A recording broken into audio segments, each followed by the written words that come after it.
la mesure d'exécuter tous ces accords. Parce que c'est comme quelqu'un qui vous demandait de boire l'eau de l'océan et de le terminer. C'est impossible.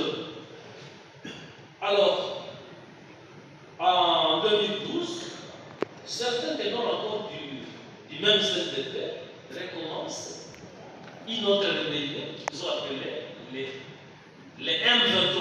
Ils réclament l'application intégrale des accords du 23 mars. C'est la guerre qui commence en 2012. La guerre commence toujours à partir du même lieu, dans les frontières rwando-ougando-congolaises. Heureusement, avec la ténacité du fait général Baouma Ambamba et du fait colonel Mamadou Dala, ils ont tenu et ils ont défait ces agresseurs, et ces agresseurs ont fui vers où? Ils ont fui vers les pays qui les envoient, à savoir l'Ouganda et le Rwanda.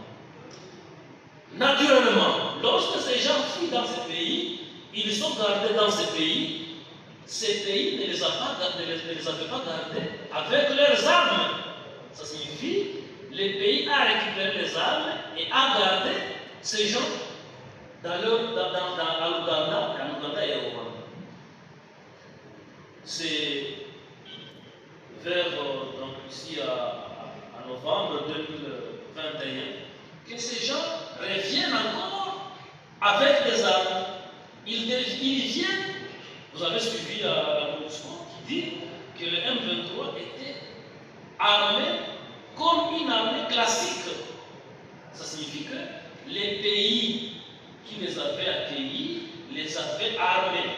Non seulement qu'ils leur ont donné leurs armes, mais ils les ont encore renforcées pour venir attaquer la RDC.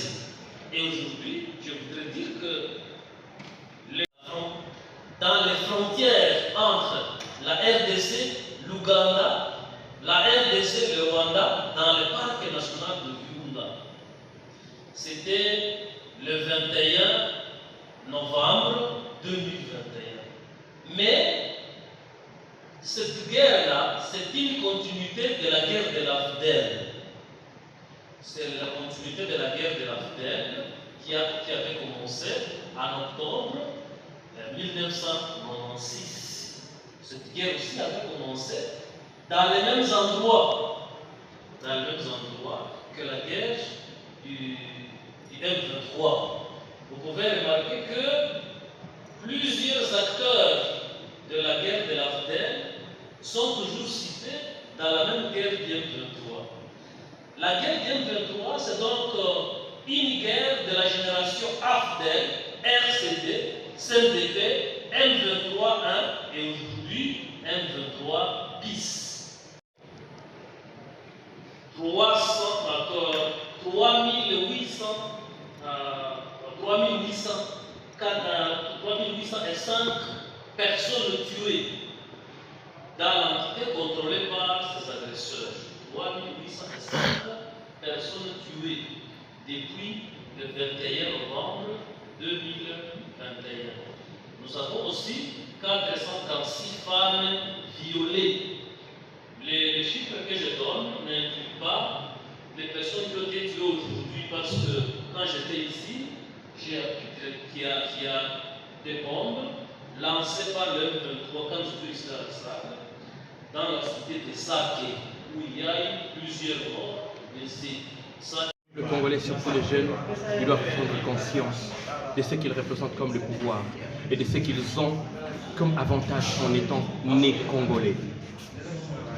Après avoir pris conscience, les jeunes doivent décider quitter l'inertie, décider quitter la naïveté, décider quitter la facilité. Parce que nombreux sont ces jeunes-là qui veulent gagner dans la facilité. Il suffit que nous puissions prendre ces deux décisions. Première décision, prise de conscience. Deuxième décision, changer. Les choses pourront marcher. Vous allez vous rendre compte que la République démocratique du Congo est menacée. menacée parce que certains Congolais naïfs, traîtres, ont décidé de rejoindre les camps de l'ennemi, en tuant leurs propres frères, en tuant leurs propres sœurs, en les violant.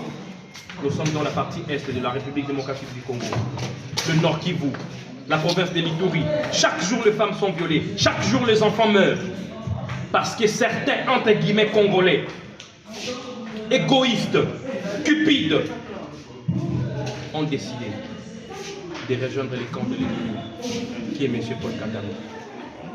Quittez les groupes armés, rejoignez les camps de la justice, et Dieu vous pardonnera.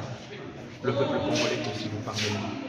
Honorable, s'il vous plaît, il y a dans la salle, il y avait une recommandation, c'est laquelle qu'on puisse lever un fonds par rapport aux victimes de guerre dans l'Est de la RDC. Très bien. Sera levé dans des institutions publiques. Quel est votre avis par Parfait. rapport à ça? Je suis parfaitement d'accord que nous devons montrer notre générosité, notre sympathie à l'égard de cette population qui souffre, surtout à l'égard de jeunes patriotes que nous appelons Ouazalem. Nous devons mettre à leur disposition le minimum possible que nous avons. Et moi, étant député, je vais essayer de me battre avec ceux qui voudront parce que c'est volontaire. On ne va forcer personne. Et le minimum qui sera, nous allons nous battre à ce que ça soit aussi bien géré.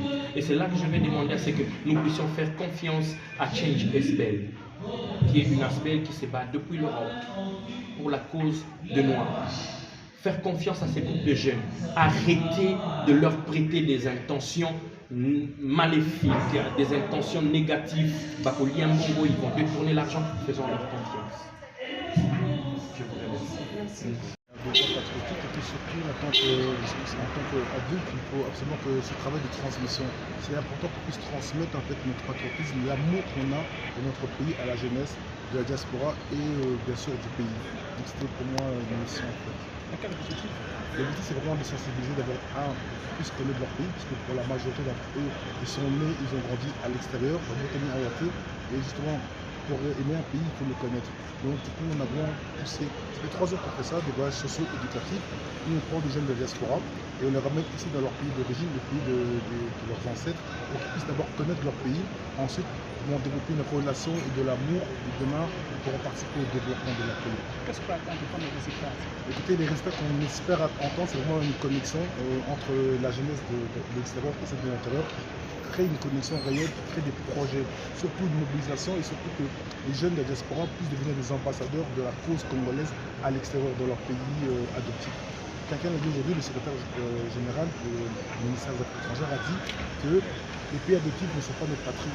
Ce sont juste des pays adoptifs avec qui on doit avoir un respect, certes, mais notre patrie à nous, c'est la terre de nos ancêtres, c'est le Congo. Quelle est la perspective?